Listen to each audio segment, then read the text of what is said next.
ATV news मध्ये आपले स्वागत आहे। आपण पाहत आहात आदिवासी न्यूज वार्ता मध्ये परिसरातील क्रीडा, शैक्षणिक, राजकीय व इतरही घडामोडी।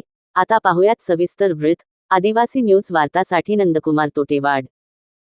बंजारा समाज में सबसे बड़े त्योहारों में से ही एक त्योहार है तीज का त्योहार और इस तीज के त्योहार को मनाने की शुरुआत सावन के महीने में की जाती है, जिसे गौर बंजारा समाज के हर तांडा बस्ती में बड़े ही उत्साह से मनाया जाता है। लेकिन क्या आपको इसके पीछे की ऐतिहासिक कहानी के बारे में पता है? और क्या आपने कभी यह सोचा है कि आखिर बंजारा समाज में तीज के त्योहार को क्यों मनाया जाता है? इसकी शुरुआत सबसे पहले कब, कहाँ और किसने की थी? और इस तीज के त्योहार में सिर्फ गेहूं के बीजों को ही क्यों बोया जाता है? और आखिर तीज के त्योहार से सिंधु घाटी सभ्यता का क्या संबंध है? ऐसे कई सारे सवालों के जवाब बहुत से लोगों को नहीं पता होगा, तो इसके बारे में हम इस वीडियो के माध्यम से डिटेल में जानेंगे कि आखिर क्या कारण था कि बंजारा समाज में तीज मनाने की प्रथा की शुरुआत हुई और तीज मनाने की प्रथा में प्राचीन काल से आधुनिक काल तक हुए कुछ बड़े बदलाव को हम इस वीडियो में देखेंगे। तो चलिए बिना किसी देरी के इस वीडियो को शुरू करते हैं। तो सबसे पहले बंजारा समाज में तीज का त्योहार करीब 5000 से 8000 वर्ष पहले सिंधु घाटी सभ्यता के काल से ही मनाया जा रहा है। जी हाँ, हड़प्पा और मोहनजोदारो यहाँ की सिंधु घाटी सभ्यता की खोज सन 1921 में हुई, जिसके उत्खनन में मिली हुई कई वस्तुओं से यह समझ आया कि बंजारा समाज सिंधु घाटी सभ्यता के समय से ही इस धरती का वासी है। और उत्खनन में यह भी पता चला कि उस समय व्यापार बैलों के माध्यम से किया जाता था और उसी काल के व्यापारी मतलब आज के गौर बंजारा समुदाय की महिलाओं के पहराव के साथ ही इनके लोक जीवन की वस्तुओं के सबूत उत्खनन में मिले हैं। और इसी के साथ बंजारा समाज के लोक गीतों में भी सिंधु घाटी सभ्यता के बारे में देखने को मिलता है, जैसे कि सिंधु नदी रे पाड़े में सप्त सिंधु रे राड़े में आर्या दामड़िया दाम लगाए रे मारो सेना नायका। तो इससे हमें बंजारा समाज और सिंधु घाटी सभ्यता के संबंध के बारे में स्पष्ट रूप से समझ आता है। हड़प्पा और मोहनजोदारो यहाँ की सिंधु घाटी सभ्यता में बंजारा समाज खेती, पशुपालन और व्यापार करता था, लेकिन बरसात के मौसम में इनका व्यापार रुक जाता था। तो बंजारा समाज के लोग गेहूं के ऊपर परीक्षण करते थे, यानी कि तीज मनाते। तीज मनाने के पीछे कोई अंधश्रद्धा नहीं थी, बल्कि एक वैज्ञानिक दृष्टिकोण था, क्योंकि बंजारा समाज का एक नायक था जिसने सबसे पहले यह परीक्षण करते हुए बंजारा समाज के सारे नगर वासियों से गेहूं मंगवाया और उस गेहूं को छोटी छोटी टोकरियों में बोया गया और सारे नगर तांडा में यह बताया कि अगले 9 से 10 दिनों में जिसकी भी गेहूं की टोकरियां हरी भरी रहेंगी, उसके गेहूं से अगली बार खेती की जाएगी और उस गेहूं के दामों में बढ़ोतरी की जाएगी, जिससे गेहूं का व्यापार भी बढ़ेगा और गेहूं की फसलों में वृद्धि होगी। तो तीज मनाने के पीछे का यही कारण था। लेकिन बहुत से लोग ये सोच रहे होंगे कि इसके सबूत कहाँ पर है? तो इसके सबूत हमें बंजारा समाज के लोगों के लोक गीतों में मिलता है। तो सुनिए।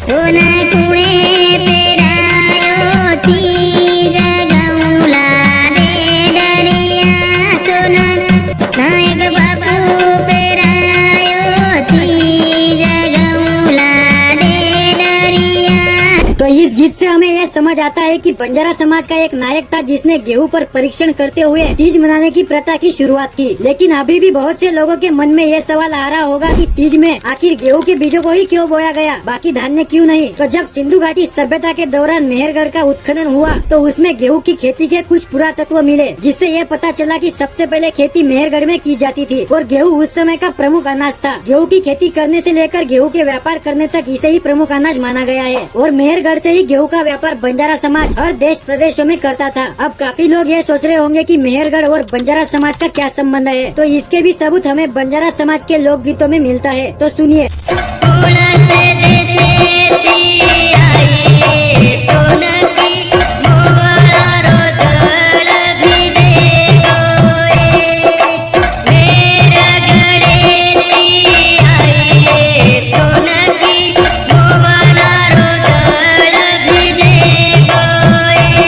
तो इस लोकगीत से हमें यह समझ आता है कि सिंधु घाटी सभ्यता के दौरान बंजारा समाज मेहरगढ़ में वास करता था और अपना दैनिक जीवन गुजारता था। लेकिन जब सिंधु घाटी सभ्यता नष्ट हुई, उसके बाद मध्ययुगीन काल में बंजारा समाज में इस तीज को मनाने की प्रथा में बहुत से बदलाव हुए, जैसे कि इस तीज की प्रथा को बंजारा समाज में एक त्योहार की तरह मनाने लग गए थे। सिंधु घाटी सभ्यता से ही बंजारा समाज व्यापार करता आ रहा है और मध्ययुगीन काल में भी वह एक व्यापारी समाज रहा। इनका व्यापार न केवल भारत में ही बल्कि सारे विश्व में फैला हुआ था। व्यापार करने के कारण से इनके छोटे छोटे तांडा हर देश प्रदेशों में फैले हुए थे, लेकिन बरसात के मौसम में इनका व्यापार रुक जाता था क्योंकि ये बैलगाड़ी, घोड़े और ऊँटों के माध्यम से व्यापार करते थे और बरसात में इनसे व्यापार करना मुश्किल था। तो ऐसे में ये सभी तांडा जो अलग अलग देश प्रदेशों में फैले हुए हैं, वो सभी एकजुट आकर अपना एक नया तांडा बसाते थे और तांडा का निर्माण करते थे। और तांडा निर्माण करते वक्त सावन का महीना आ जाता, जिसमें ज्यादा बरसात होती है, तो ये सारे तांडावासी गौर बंजारे अलग अलग देश प्रदेशों के रीति रिवाज के कारण इनमें कोई फूट न पड़ जाए, इसी कारण से उस समय तांडा का निर्माण करते वक्त सावन के महीने में तीज के त्योहार मनाने की घोषणा तांडा का नायक करता, जिससे सारी महिलाएं, कुंवारी लड़कियां एकजुट आकर अपने समाज के नृत्य और गायन करती, जिससे सारे तांडा नगरी में खुशियों की लहर आ जाती। सभी में एकता और एक दूसरे के प्रति प्रेम की भावना निर्मित हो जाती। तीज में जैसे गेहूं के छोटे छोटे पौधे हरे भरे निकलते हैं, वैसे ही पूरे तांडा नगरी में खुशियों की हरियाली छा जाती। और जब मध्ययुगीन काल में स्त्रियों और कुंवारी लड़कियों पर अन्याय अत्याचार बढ़ता जा रहा था, तब अकेला बंजारा समाज ही था जिसने इस तीज के त्योहार के माध्यम से सारी महिला और कुंवारी लड़कियों का